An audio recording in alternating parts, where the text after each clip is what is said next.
बंधन क्या है, मोक्ष क्या है, ऐसे प्रश्नों के उत्तर अब शुरू होते हैं।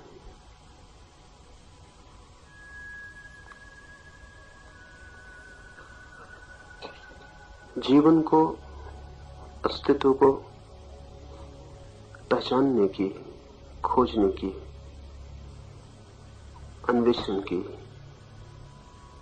दो विधियां हैं, दो संभावनाएं। एक विधि है विश्लेषण, एनालिसिस, और दूसरी विधि है संश्लेषण, सिंथेसिस। एक मार्ग विज्ञान का है, एक धर्म का। विज्ञान चीजों को तोड़ता है उनकी अंतिम इकाई तक, आणविक इकाई तक, एटॉमिक यूनिट तक, और उस तोड़ने से ही विज्ञान ज्ञान को संग्रहित करता है। विज्ञान चीजों को उनके अंतिम टुकड़ों में विभाजित करता है। उस विभाजन से ही विज्ञान के ज्ञान का जन्म होता है। धर्म की प्रक्रिया ठीक उल्टी है। धर्म जोड़ता है प्रत्येक इकाई को अंतिम विराट से, टुकड़ों को उसकी परिपूर्णता में, खंड को अखंड के साथ। और जब सभी कुछ संयुक्त हो जाता है तभी धर्म ज्ञान को उपलब्ध होता है। ऐसा समझे, एक फूल है, तोड़ सकते हैं उसे। वैज्ञानिक तोड़ेगा, फूल को समझने जाएगा तो तोड़ेगा। उसके केमिकल्स में, उसके रासायनिक तत्वों में खनिज कितना, पानी कितना, रसायन कितनी, वो तोड़कर विश्लेषण करेगा और बता सकेगा फूल किन किन चीजों का जोड़ है। लेकिन कोई कवि इससे राजी न होगा। कोई सौंदर्य का प्रेमी इस विश्लेषण को हत्या कहेगा, क्योंकि इस तोड़ने में ही फूल नष्ट हो गया और जो हमने जाना वो फूल नहीं है। और तोड़कर जो हमें मिला उससे भला फूल बनता हो, लेकिन फूल कुछ और ही चीज थी। जिन अंगों को काट काट कर हमने फूल को पहचाना, उससे हमें ये तो पता चला कि फूल किन चीजों से मिलकर बना था, लेकिन फूल क्या था ये बिल्कुल भी पता नहीं चला, वरन तोड़ने में ही फूल खो गया। तो जब वैज्ञानिक फूल को तोड़कर उसके अलग अलग खंडों में लेबल लगाकर बोतलों में बंद कर दे, तब फिर कोई सौंदर्य दिखाई नहीं पड़ेगा। वो सौंदर्य फूल की परिपूर्णता में था, उसके पूरे होने में था। वो सौंदर्य उसके अंगों में नहीं है, उसके जोड़ में था। इसे ऐसा समझे, किसी ने एक गीत लिखा हो तो गीत को हम उसके शब्दों में तोड़ सकते हैं। जो भाषा शास्त्री है, अगर उससे कहेंगे कि इस गीत को समझो, तो वो शब्दों को तोड़कर अलग अलग रख देगा, बता सकेगा कि गीत कैसे बना, किन शब्दों के जोड़ से बना, कौन से नियम व्याकरण के काम में आए। लेकिन गीत खो जाएगा, क्योंकि गीत व्याकरण नहीं। और गीत गहरे में समझें तो शब्दों का जोड़ भी नहीं है, शब्दों के जोड़ से कुछ ज्यादा है, समथिंग प्लस। वो जो ज्यादा है वो खो जाता है। तो विज्ञान अणु को उपलब्ध हो जाता है, सूक्ष्मतम को जान लेता है, अंतिम खंड को पहचान लेता है, लेकिन अखंड से वंचित हो जाता है, परमात्मा से खो जाता है। धर्म कहता है सब जुड़कर जो उस जोड़ से आविर्भूत होता है वही प्रभु है, वही ईश्वर है। ये ज्ञान के दोनों ढंग बड़े भिन्न, बड़े विपरीत थे।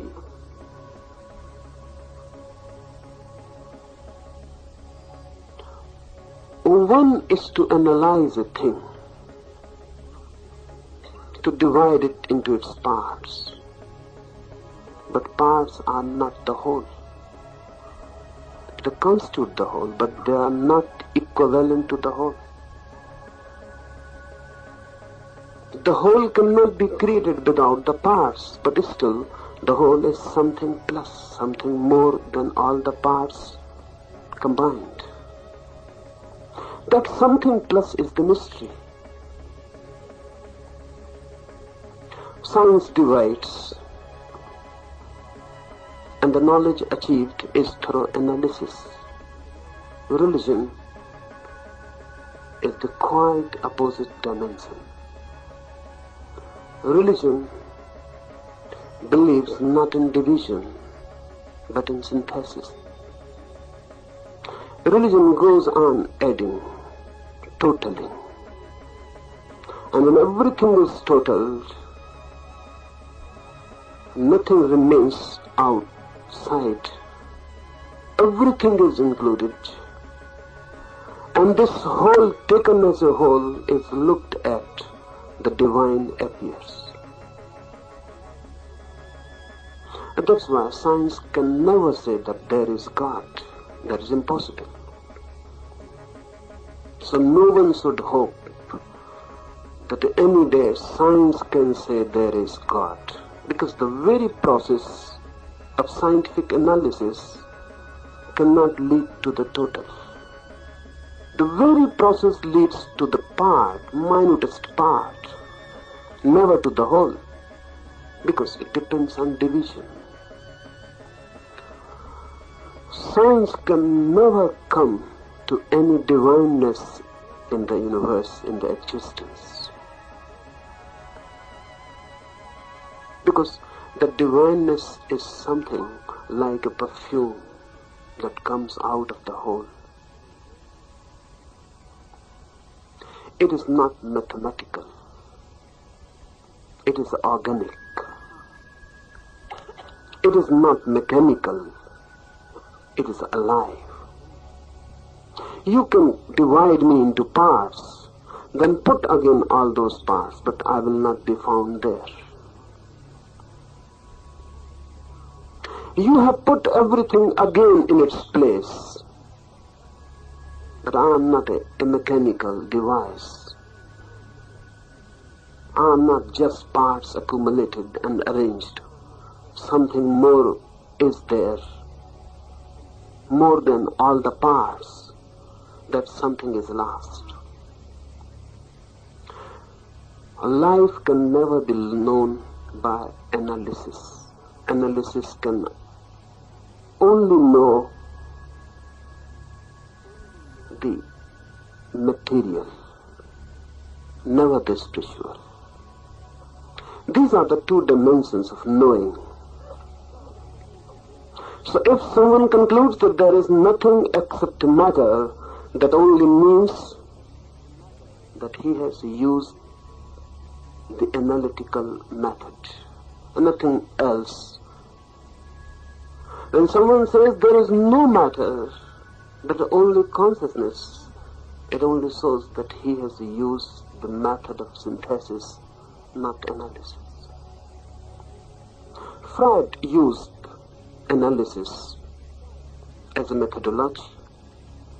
Then he couldn't conceive that there is any soul, any divine element in man.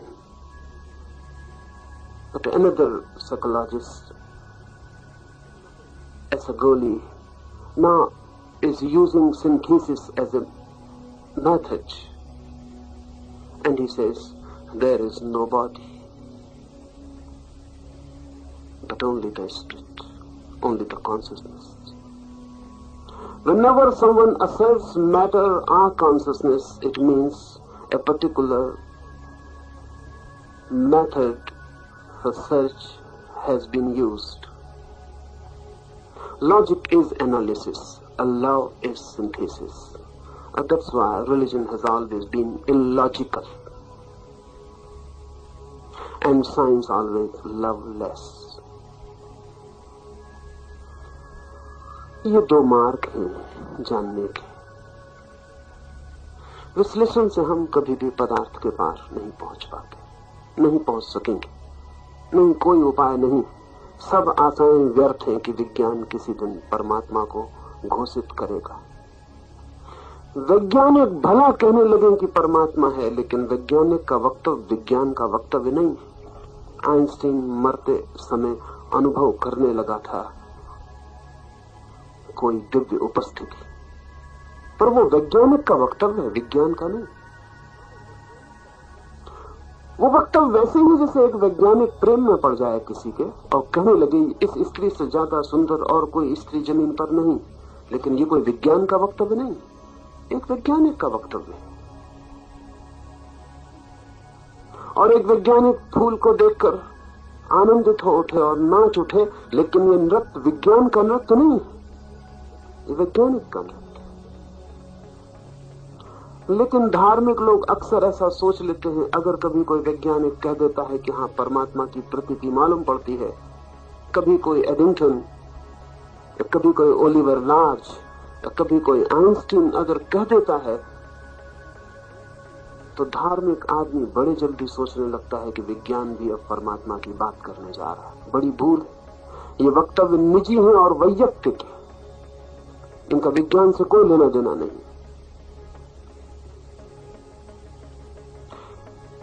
विज्ञान कभी भी परमात्मा की बात नहीं कह सकेगा, क्योंकि विज्ञान जिस विधि का उपयोग करता है वो विधि ही खंड पर ले जाती है, वो अखंड पर ले जाती नहीं। ये बात दूसरी है कि किसी दिन विज्ञान भी धर्म की विधि का उपयोग करे तो परमात्मा की बात कह सके, लेकिन उस दिन वो विज्ञान ही नहीं होगा, वो धर्म ही हो जाए। ऋषि का उत्तर इस बात से ही शुरू होता है, आत्मा ही ईश्वर और आत्मा ही जीव है। वो जो मनुष्य के भीतर बोध की क्षमता है, चैतन्य है, वो जो चिद रूप, वो जो मनुष्य के भीतर जानने वाला है, ज्ञाता है, दृष्टा है, वो जो साक्षी है, उसे उपनिषद आत्मा कहते हैं।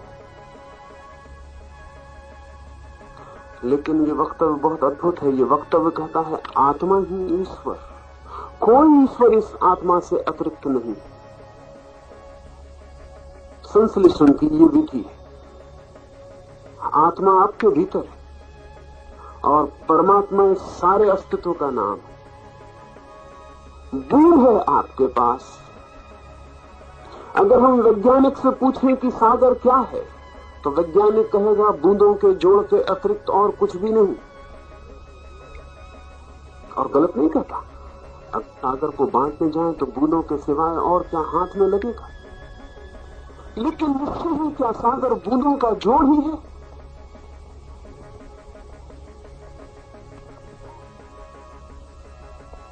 बूंद में न तो कभी तूफान उठते,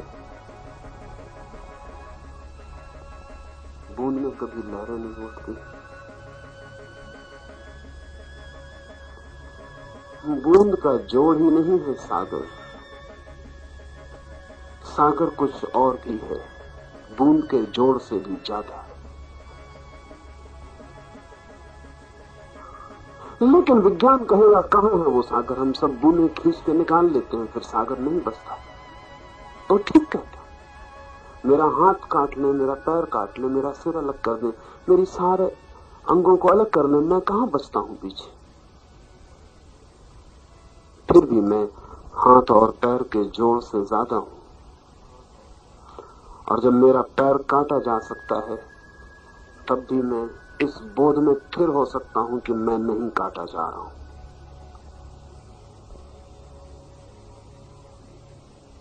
और मेरी गर्दन कटती हो तो भी मैं इस चैतन्य से भरा हो सकता हूं कि इस गर्दन को दूसरे लोग ही कटता नहीं देख रहे हैं, मैं भी कटता हुआ देख रहा हूं। मंसूर काटा जा रहा है और हंस रहा है, और भीड़ में एक आदमी पूछता है कि मंसूर तुम पागल तो नहीं हो, तुम काटे जा रहे हो और हंस रहे हो? मंसूर ने कहा पहले मैं पागल था और कांटा भी चुभता था तो रोता था, मैं पागल नहीं हूं। क्योंकि जिस तरह तुम देख रहे हो कि गर्दन काटी जा रही, उसी तरह मैं भी देख रहा हूं कि गर्दन काटी जा रही। तुम बाहर से, मैं भीतर से। हम दोनों ही देखने वाले, जैसे तुम दर्शक हो वैसा मैं भी दर्शक हूं। ये शरीर तुम बाहर से देखते हो, इसे मैं भीतर से देखता हूं।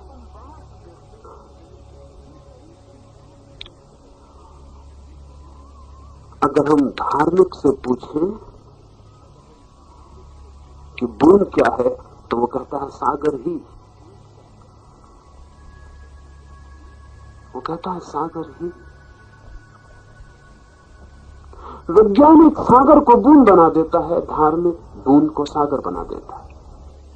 और ये बड़ी क्रांतिकारी फर्क है। ये फर्क छोटा नहीं।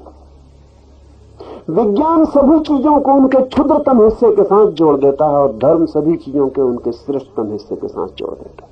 ये बात साधारण नहीं है, ये केवल शब्दों का खेल नहीं है कि बूंद सागर है कि सागर बूंद है। इसमें क्या फर्क पड़ता है? फर्क पड़ता है क्योंकि विज्ञान विश्लेषण करता है, विश्लेषण करके जो न्यूनतम इकाई उसके पकड़ में आती है, उसी को वो समस्त जीवन के आधार को मान लेता है कि यही आधार है।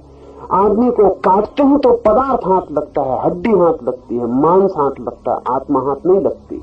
इसलिए विज्ञान कहता है आत्मा वगैरह कुछ भी नहीं, हड्डी मांस मज्जा का जोड़ है।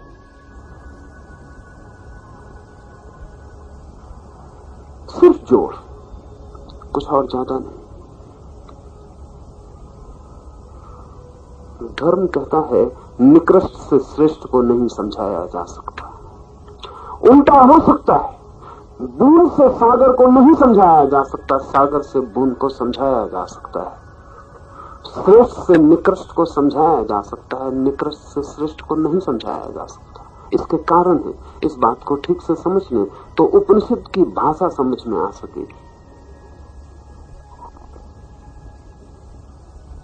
बच्चे से बूढ़े को नहीं समझाया जा सकता, लेकिन बूढ़े से बच्चे को समझाया जा सकता, क्योंकि बूढ़ा दोनों रह चुका, बच्चा भी और बूढ़ा भी।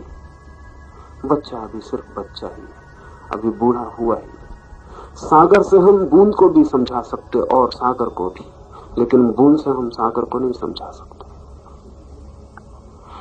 पदार्थ से हम सिर्फ शरीर को और पदार्थ को ही समझा सकते हैं, परमात्मा से हम दोनों को समझा सकते हैं। विराट जो है वो क्षुद्र को अपने भीतर समा लेता है, लेकिन क्षुद्र विराट को अपने भीतर नहीं समा पाता है।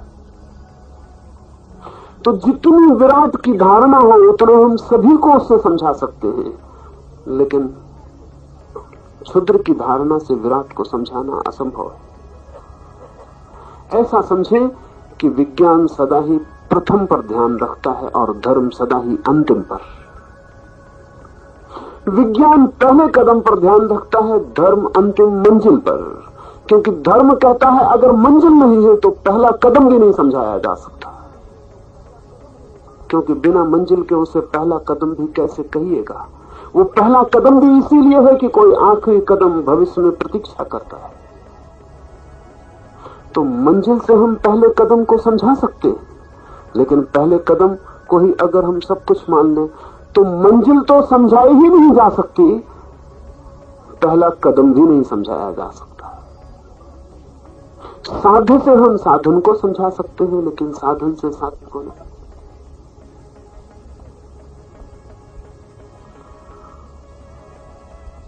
तो बूंद सागर को नहीं समझा सकेगी, लेकिन सागर बूंद को भी आत्मसात कर लेता है। ऋषि कहता है आत्मा ही ईश्वर और आत्मा ही जीव, तीन शब्दों का उपयोग है। ईश्वर, ईश्वर से अर्थ है शुद्धतम चैतन्य, द प्योर कॉन्शियसनेस। फिर आत्मा, आत्मा और ईश्वर में क्या फर्क है? ऋषि कहता है कोई भी फर्क नहीं, उतना ही फर्क है जैसा सागर और बूंद में। बूंद भी सागर ही है, सब कुछ सागर का उसमें समाया हुआ है। एक ही बात ध्यान रखना कि सागर सिर्फ बूंदों का जोड़ नहीं है।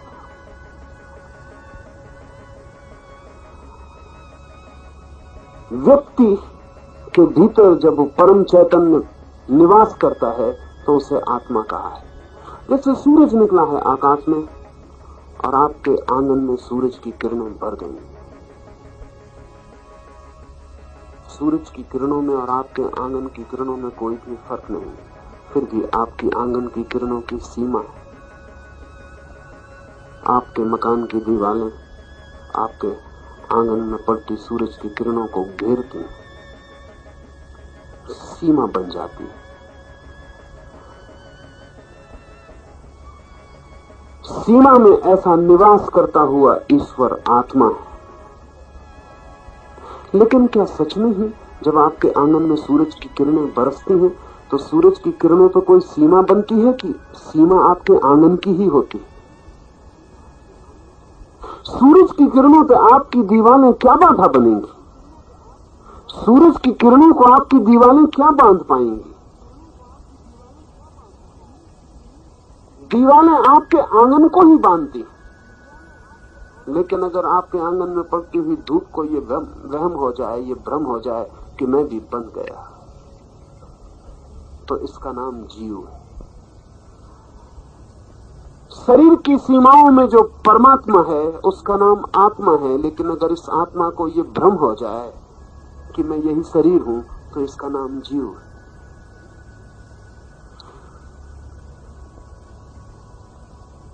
अंतर कुछ भी नहीं है। चाहे भ्रम हो सूरज की किरण को कि मैं आंगन में बंधी हूं तो भी वो बंधती नहीं। किरण बंध ही नहीं सकती, न बंधा होना उसका स्वभाव है। मुट्ठी बांधिएगा, किरण भीतर नहीं पकड़ में आएगी। न बंधा होना उसका स्वभाव है, वो उसकी स्वतंत्रता, उसका जीवन है। सीमा उस पर नहीं, सीमा आंगन की। लेकिन भ्रम पैदा हो सकता है, वो भ्रम आत्मा को जीव बना देता। भ्रम टूट जाए तो आत्मा ईश्वर हो जाती। धर्म इतनी विराट व्याख्या में समस्त जीवन को पिरोता है।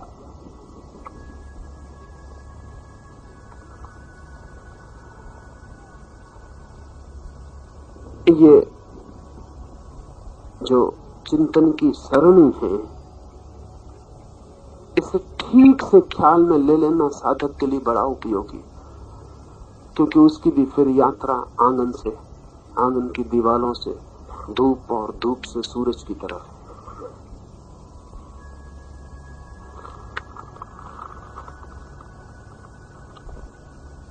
आत्मा ही ईश्वर और जीव रूप है। फिर भी जो आत्मा नहीं है, ऐसे शरीर में जीव को अहम भाव हो जाता है। अहम भाव का अर्थ है तादात्म्य। जो मैं नहीं हूं उसके साथ मुझे ऐसा भाव पैदा हो जाए कि मैं हूं। आंगन में आई हुई किरणों को ख्याल हो जाए कि ये आंगन की दीवारें और ये आंगन, यही हमारा होना। ऐसी आइडेंटिटी, ऐसा तादात्म्य ही अहम भाव है।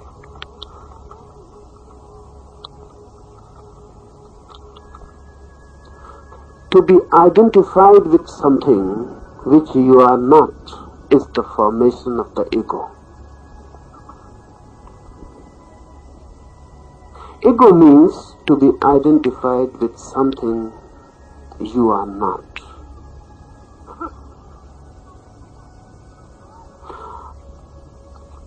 Whatsoever one is needs no identification.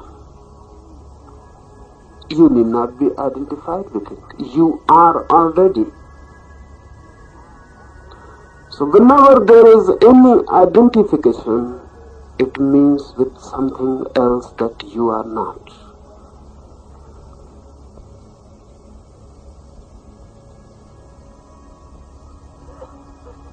One can be identified with the body, with the mind, but the moment one is identified, one is lost to oneself. This is what ego means. This is how ego is formed and becomes crystallized.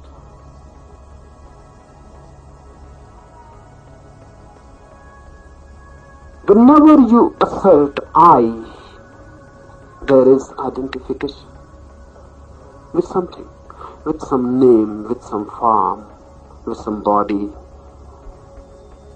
with some past, with mind, with thoughts, with memories. There is some deep identification. Only then you can assert I. If you are not identified with anything else and can remain with yourself, then you cannot say I. The I just drops. I means identity.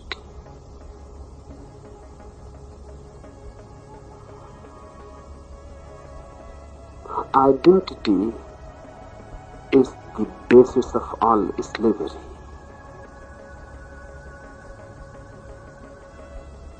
Be identified and you will be in a prison. The very identity will become your prison. Be non-identified, remain totally yourself, and then there is freedom. So this is what bondage is. Ego is the bondage, and egolessness is the freedom. And this ego is nothing but to be identified with something that you are not. For example, everyone is identified with his name, and everyone is born without any name. And the name becomes so significant that one can die for his name's sake.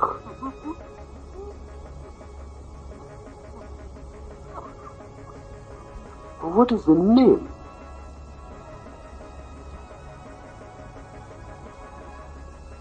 But the moment you are identified, it becomes very meaningful.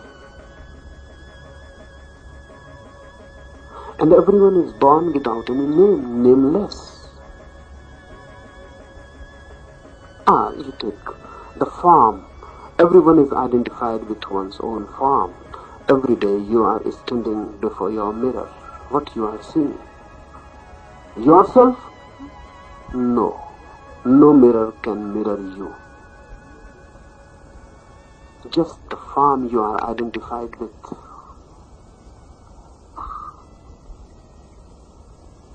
But such is the stupidity of human mind, that every day the form is changing constantly, but you are never disillusioned. When you were a child, what was the form? When you were in your mother's womb, what was the form? When you were in your parents' seat, what was the form? Can you recognize? If a picture is produced before you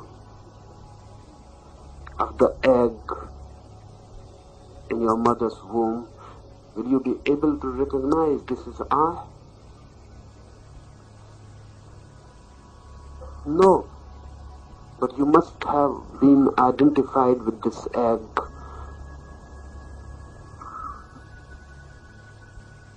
Somewhere back.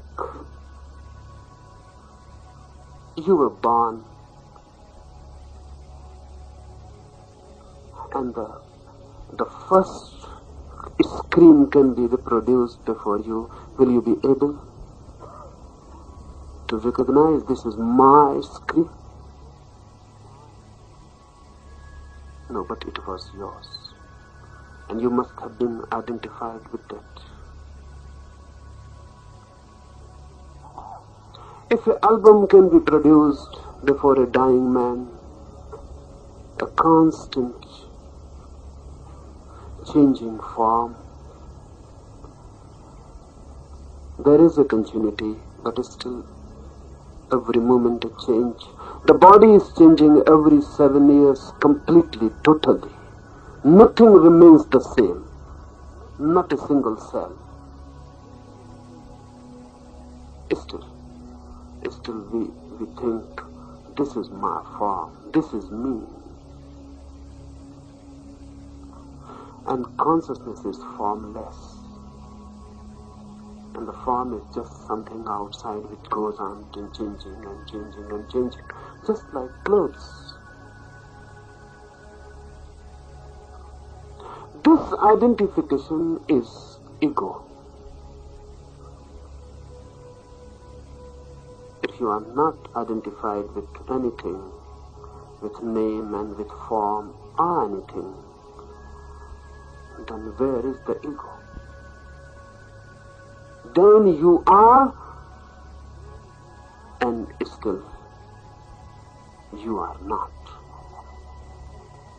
Then you are in your absolute purity, but with no ego. That's why Buddha called the self, he called the self no self. He called it anatta, anatma. He said, there is no ego, so you cannot call yourself atma even. You cannot call yourself I. There is no I. There is pure existence. This pure existence is freedom.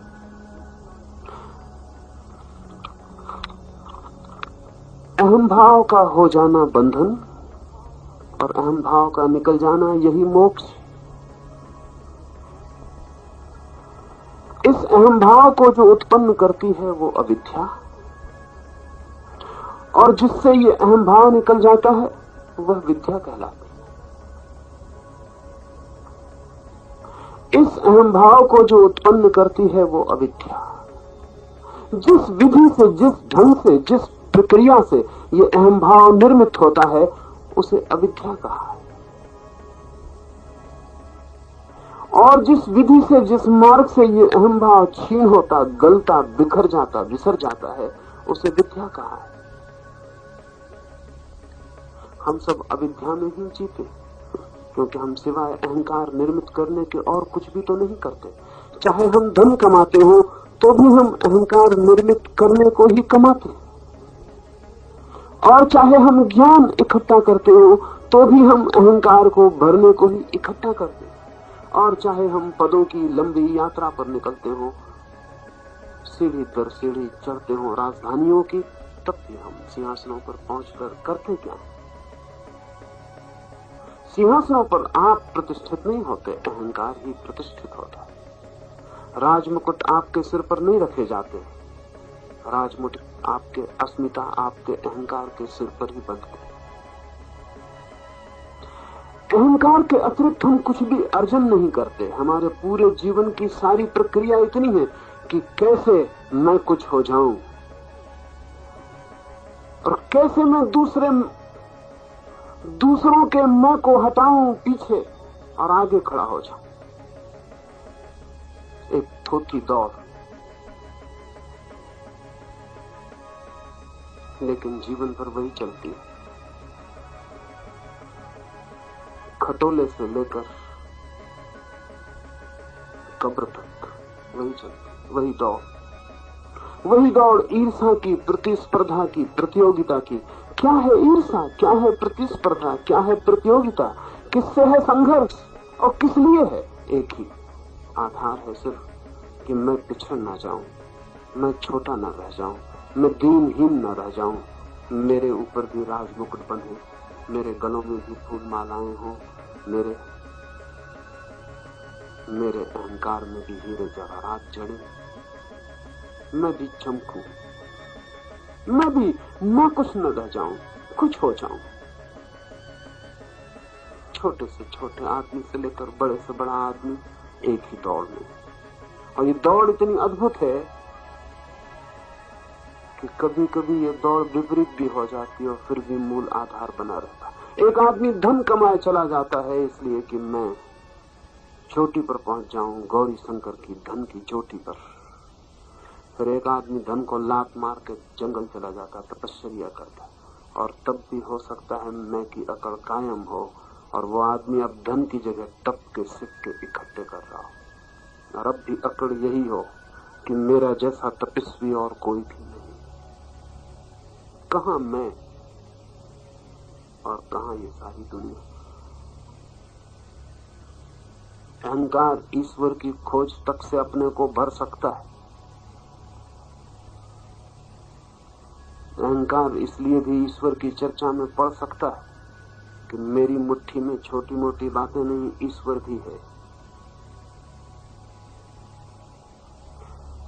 अहंकार के अर्जन की प्रक्रिया अगर अविद्या है तो हम सब अविद्या में जी रहे हैं।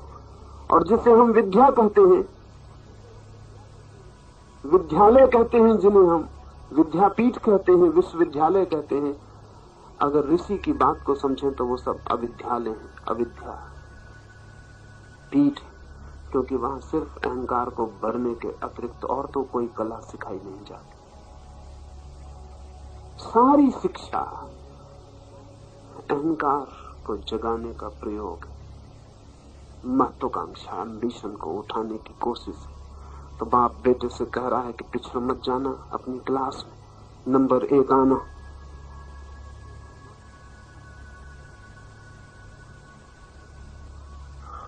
बाप दुखी होता है, लड़का पिछड़ जाता है, तो बाप नंबर 1 लड़का नंबर 1 आ जाता है, तो बाप भी जैसे नंबर 1 आ जाता है।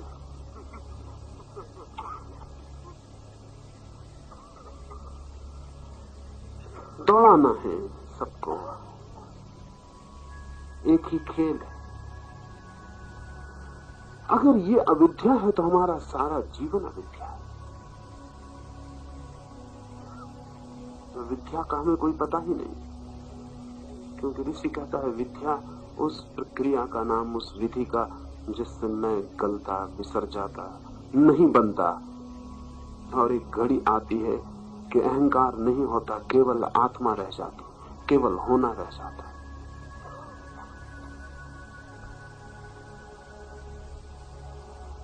उसे धर्म कहें, उस विद्या को योग कहें, ध्यान कहें, प्रार्थना कहें, पूजा कहें, कोई भी नाम दे, 1000 नाम दिए गए, लेकिन विद्या का सार सूत्र एक ही है। घटानी है वो घटना जहां आप तो बच जाएं, लेकिन आपा ना बचे, जहां चेतना तो बच जाए, लेकिन चेतना के बीच में कोई मैं की घोषणा करने वाला केंद्र ना हो।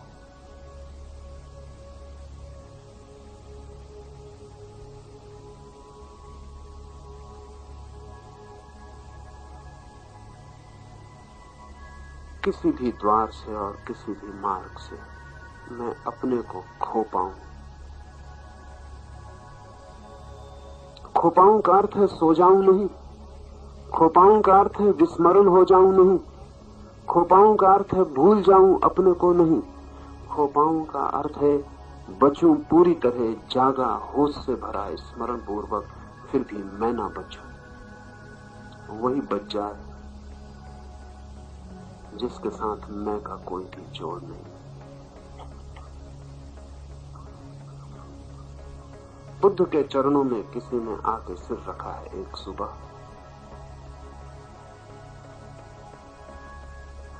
कोई संदेहशील व्यक्ति आया है, वो भी बैठा है पास में।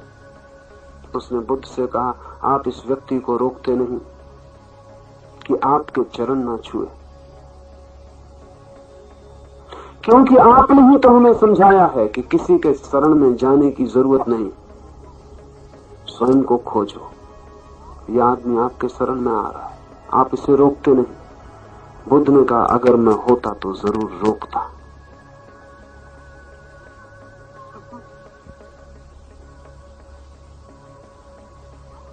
यदि मैं होता तो जरूर रोकता। और बुद्ध ने कहा, अगर मैं होता तो चाहे रोकता और चाहे इसका सिर झुकाता, दोनों बराबर थे। चाहे इसका सिर पकड़ के चरणों में रखता तो, और चाहे इसका सिर रोकता कि नहीं मत छुओ मेरे पैर, दोनों बराबर थे। लेकिन जो आदमी झुकाता है इसका सिर और जो आदमी रुकाता है इसका सिर, वो अब नहीं है। जैसे तुमने देखा कि इसने सिर झुकाया, मैंने भी देखा, जरा सी भूल हुई। तुमने देखा इसने मुझे सिर झुकाया, मैं सोच रहा हूं इसने किसे सिर झुकाया। To whom he has bowed down. कोई दिखाई तो नहीं पड़ता इसने किसे सिर झुकाया।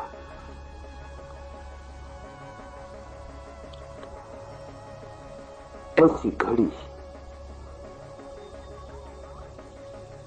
जिस द्वार से आती है उसे ऋषि विद्या कहते हैं।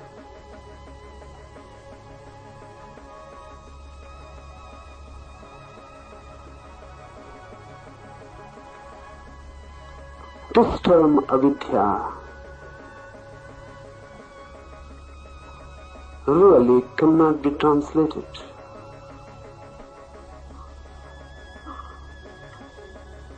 It is not synonymous with ignorance.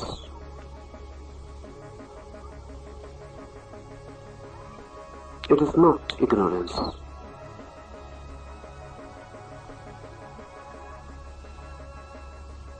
Because ignorance is just negative. You don't know something, you are ignorant. But this avidya is not something negative, it is very positive. It is not that you don't know something, it is rather on the contrary, that you know something which is not. This avidya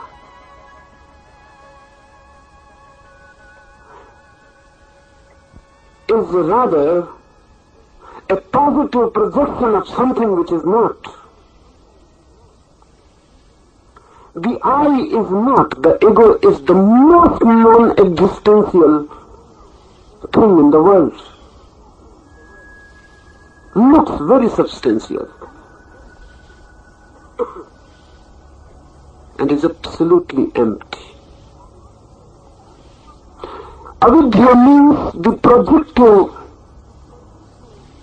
force in you of this ego, of this identified image of yourself. Avidya is a projective force within you. It is not just ignorance. It is not that you don't know something. It is that you can create something which is not. You can dream something which is not. You can project something which is not. When the mind is projecting something which is not, it is avidya. When this mind destroys all projections, all identifications, remains without any projective activity, then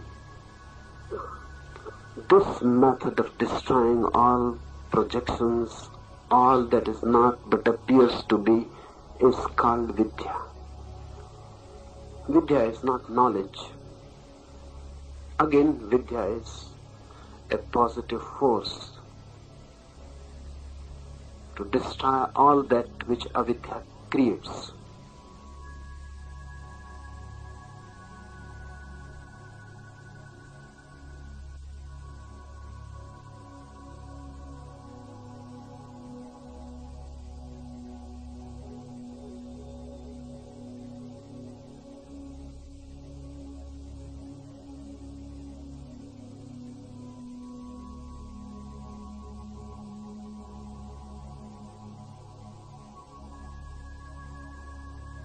Again, untranslatable.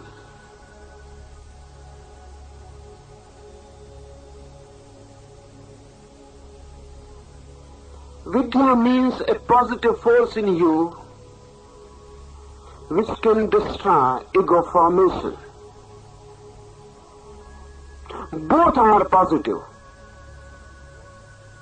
अविद्या creates that which is not, and vidya destroys that which is not. So vidya means yoga. Vidya means the science of religion.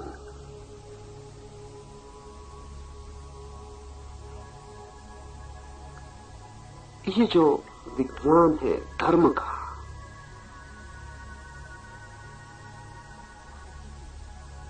उसे ही मैं ध्यान कह रहा हूं। जब भी आपसे कहता हूं ध्यान, तो मैं इसी विद्या की बात कर रहा हूं।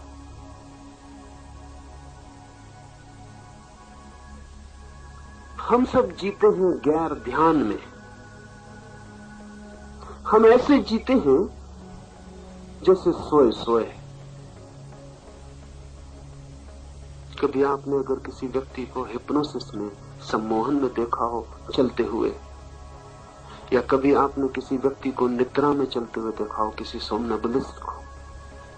बहुत लोग रात नींद में उठते हैं और चलते हैं।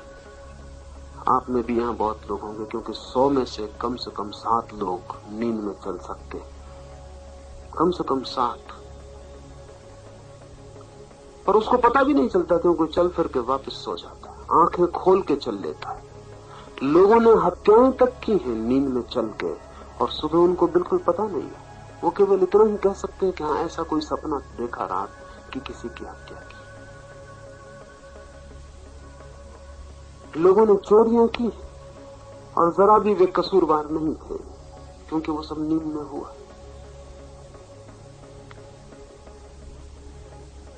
लेकिन ये तो कुछ लोगों की बात कर रहा हूं जो नींद में चलते हैं। अगर हम अपनी तरफ बहुत गौर से देखें तो हम सभी थोड़ी ना बहुत नींद में चलते हैं।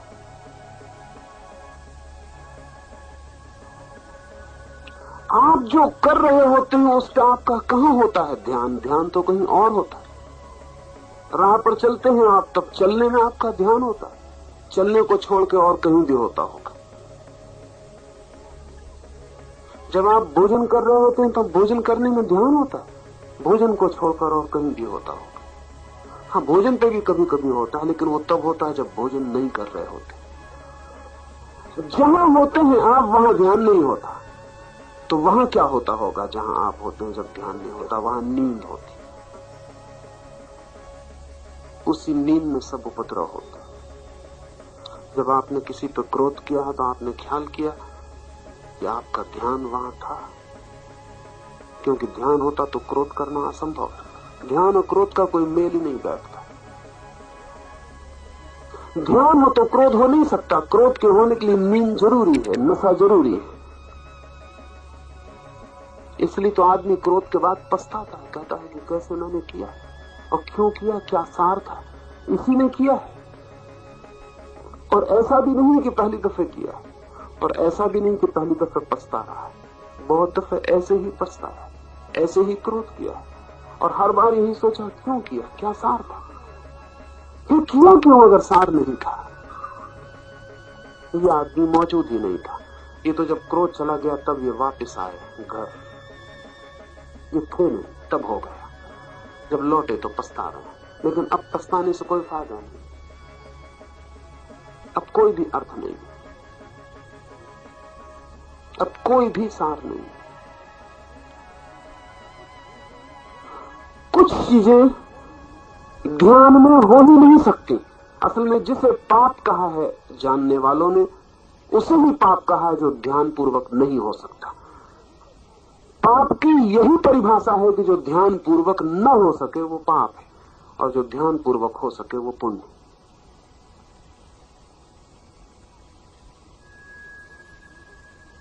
ध्यान पूर्वक चोरी नहीं हो सकती, और ध्यान पूर्वक हत्या नहीं की जा सकती, और ध्यान पूर्वक क्रोध नहीं हो सकता, लेकिन ध्यान पूर्वक करुणा हो सकती है, और ध्यान पूर्वक प्रेम हो सकता है, और ध्यान पूर्वक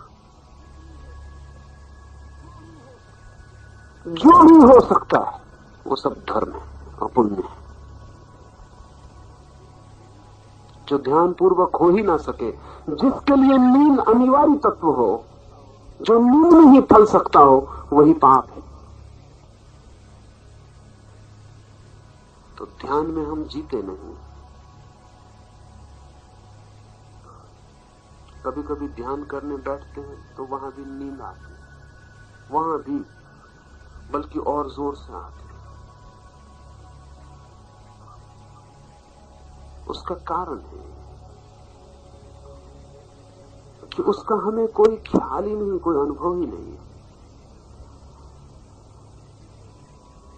जिस ढंग से हम चलते, उठते, बैठते, उस सब के हम अभ्यासी हैं, वो नींद में हो जाते। मैंने कहा कि हम सब कुछ नींद में कर रहे हैं। अभी मैं एक व्यक्ति का जीवन पढ़ रहा था, उसे हकलाने की आदत थी,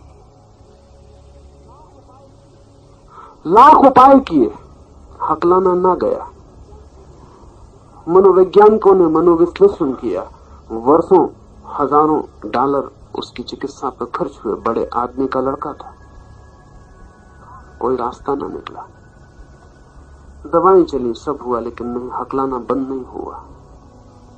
और एक मजेदार घटना घटी। गांव में एक नाटक चल रहा था और उस नाटक में एक हकलाने वाले पात्र की जरूरत थी। और जो पात्र अभ्यासी था सदा का, जो पाठ करता था, वो बीमार पड़ गया था, वो मंच पर आ नहीं सकता था। तो किसी ने खबर दी कि गांव में फला फला आदमी का लड़का जितनी कुशलता से हकलाता है, कोई क्या हकलाएगा, उससे प्रार्थना कर ली जाए। थोड़ा ही पाठ है और तत्काल मौजूद है, सिखाना बहुत मुश्किल मामला है। हकलाने वाले युवक को लाया गया और चमत्कारों का चमत्कार हुआ कि उस दिन वो नाटक के मंच पर न हकला सका। बहुत कोशिश की उसने, लेकिन हकलाना था कि आया ही नहीं। क्या हो गया? For the first time, he tried attentively to do it. You cannot stutter attentively.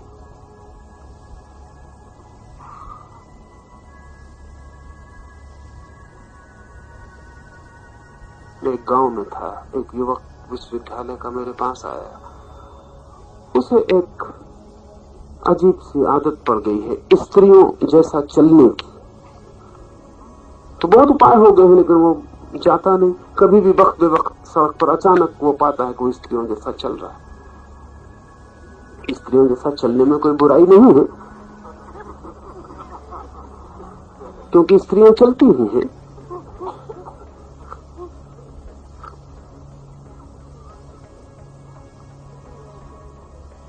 लेकिन वो मुश्किल में पड़ गया है और खुद ही दीन और हीन हो गया है। असल में स्त्री और पुरुषों के मांस का विभाजन शरीर में अलग अलग है, और स्त्रियां कुछ स्थानों पर चर्बी इकट्ठी करती हैं जहां पुरुष चर्बी इकट्ठी नहीं करते, इसलिए उसकी चाल में फर्क स्वाभाविक है। चर्बी का भेद है।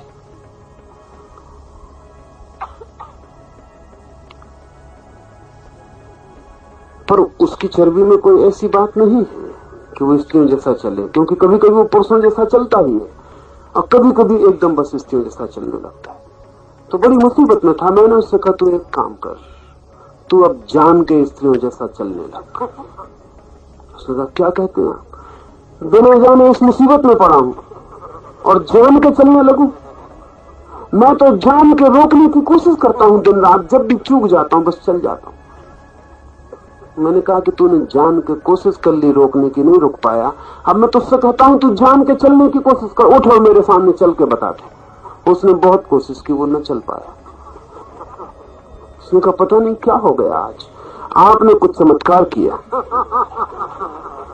ये तू किसी और को मत बताना, हाथ मेरा इसमें जरा भी नहीं है,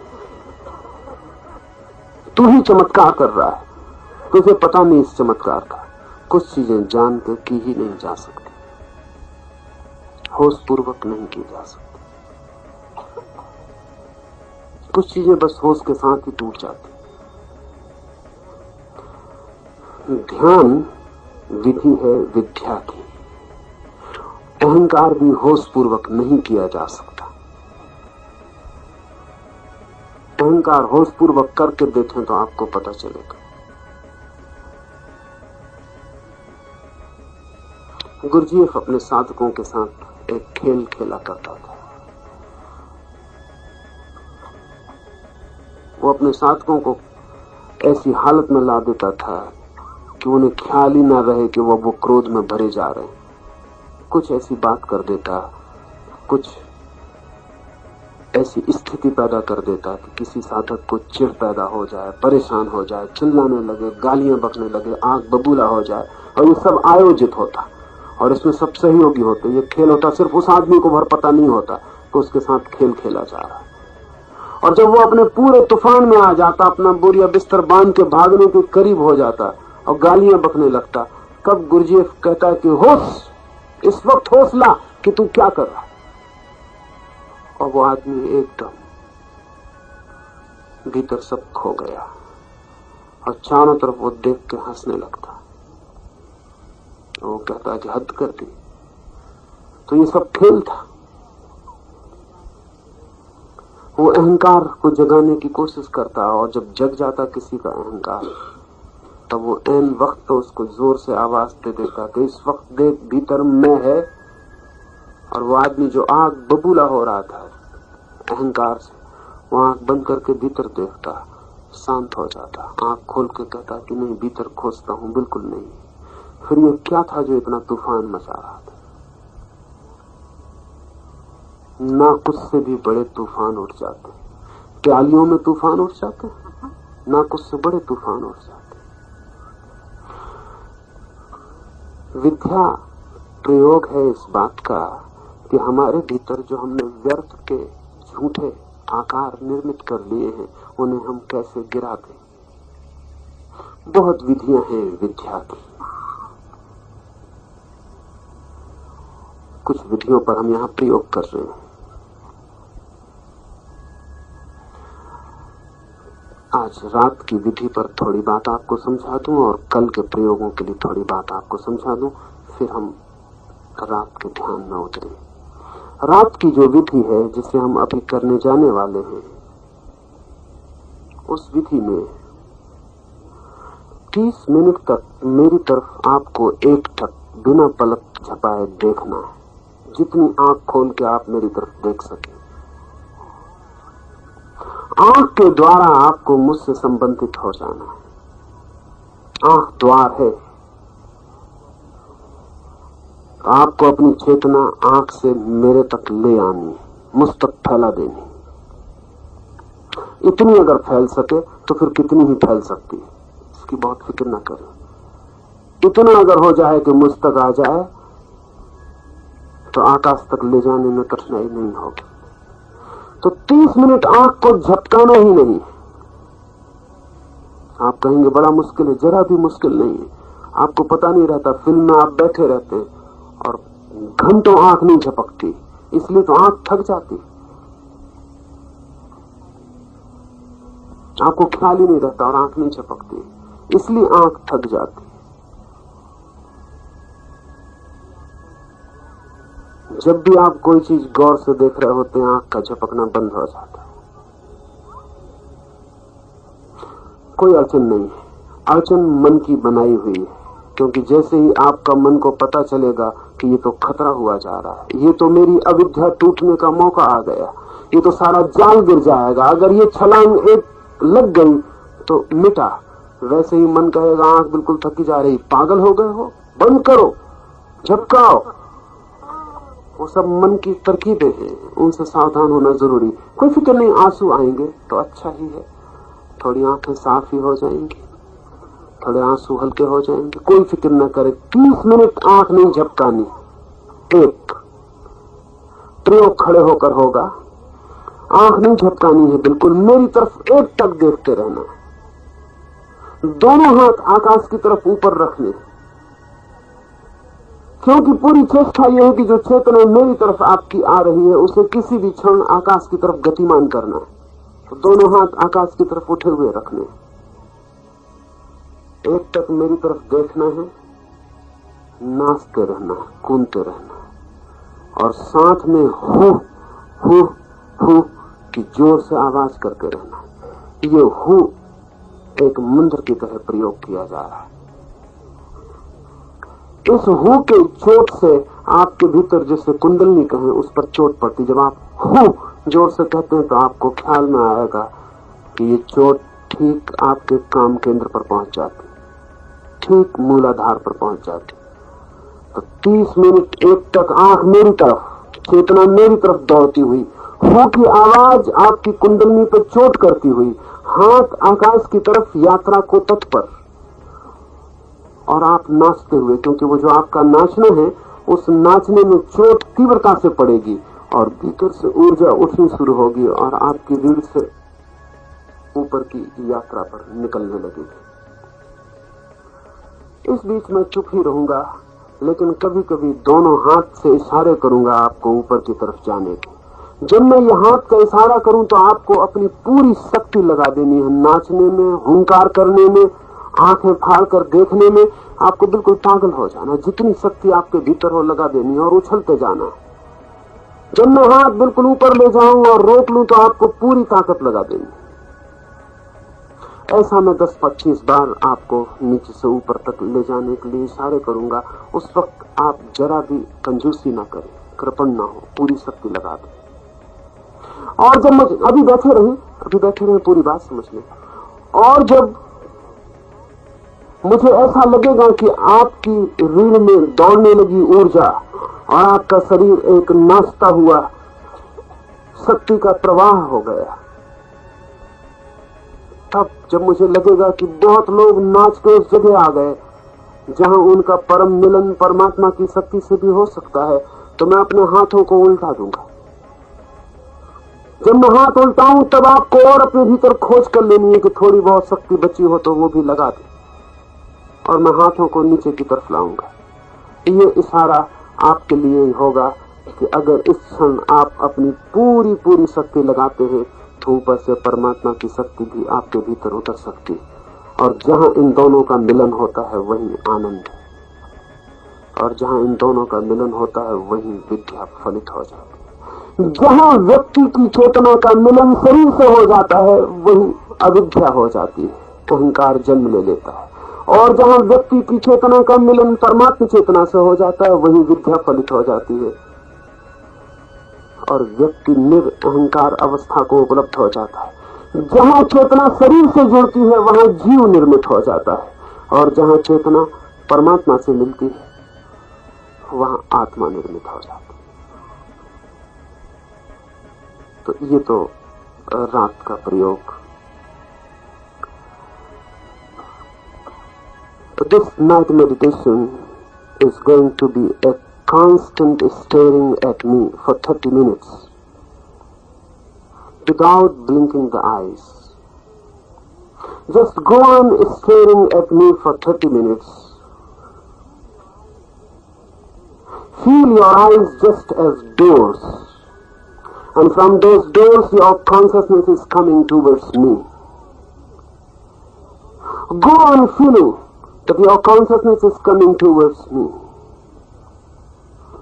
And don't blink the eyes. Go on constantly staring for 30 minutes.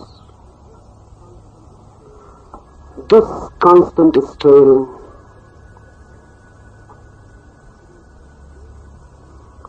creates a very deep mutation of the bioenergy, of the kundalini, of the coiled energy, the certain power.